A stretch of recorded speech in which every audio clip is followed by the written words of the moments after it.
दोस्तों सुबह सुबह उठकर बाथरूम जाना काफ़ी आम बात है, लेकिन 26 मई 2013 को इस चीज़ ने 29 साल के हैरिसन ओकेनी का जान बचाया था और इसीलिए वो ऐसे सर्वाइवल बन गए थे कि जो कि बिना खाए पिए 3 दिन तक अटलांटिक ओशन में जिंदा बच गए थे।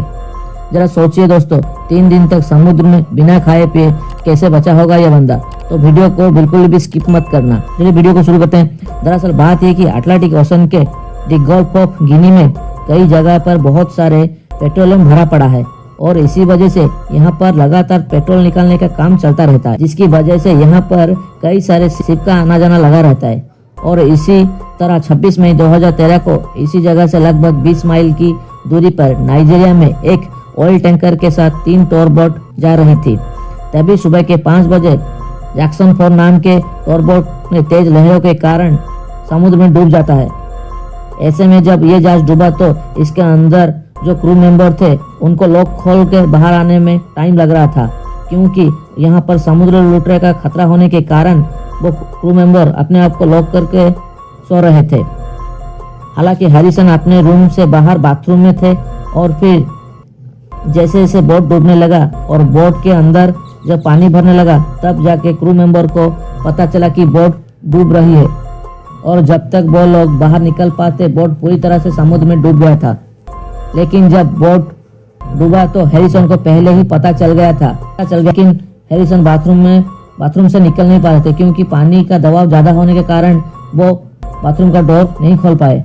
लेकिन पानी का दबाव ज़्यादा होने के कारण कुछ देर बाद दरवाजा अपने आप खुल गया और हैरिसन को बहाकर एक और दूसरी बाथरूम में पहुंचा दिया था। और हैरिसन का पानी में बह पाना एक चमत्कार था, क्योंकि वो बहकर एक ऐसी 4 स्क्वायर फीट बाथरूम में पहुंच गए थे कि जहां पर वो अपने सर पानी के ऊपर रख सकते थे।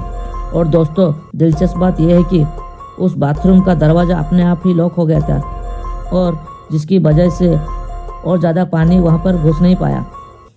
लेकिन यहाँ पर बोट लगभग समुद्र में 30 मीटर नीचे जा चुका था और जैसे ही इस बात का पता चला कि एक जहाज डूब गई है तो इसके लिए एक रेस्क्यू मिशन चला गया। हालांकि गोताखोरों ने बहुत कोशिश की लेकिन किसी को भी बचा नहीं पाए। लेकिन हैरिसन अभी भी बाथरूम में बंद था और बाहर निकलने की कोशिश में लगा हुआ था कि किसी तरह से वो बचे, लेकिन हैरिसन नाकामयाब रहा था। इसके अलावा समुद्र के नीचे होने के कारण बहुत जोर से ठंड लग रही थी और हैरिसन ने मृत्यु को अपने सामने देखकर अपनी आखिरी पल में भगवान को याद करने लगे थे। वहीं दूसरी तरफ जो जहाज डूबी थी उसकी parent company West Africa venture ने गहराई तक जाने वाली गोताखोरों को एक टीम को हायर किए जो गहराई में जाकर क्रू मेंबर को बॉडी को ला सके। और फिर 6 ड्राइवर और 2 टेक्निकल स्टाफ के साथ गोताखोरों ने अपना रेस्क्यू मिशन स्टार्ट किया। लेकिन समुद्र के 30 मीटर गहराई में कोई भी रेस्क्यू मिशन इतना आसान नहीं था और इसी वजह से ड्राइवर ने पानी के अंदर कैमरा डालकर बॉडी को आइडेंटिफाई किए थे और उसके बाद एक एक बॉडी को निकाल रहे थे। तब किसी तरह से हैरिसन को यह बात पता चल गई थी।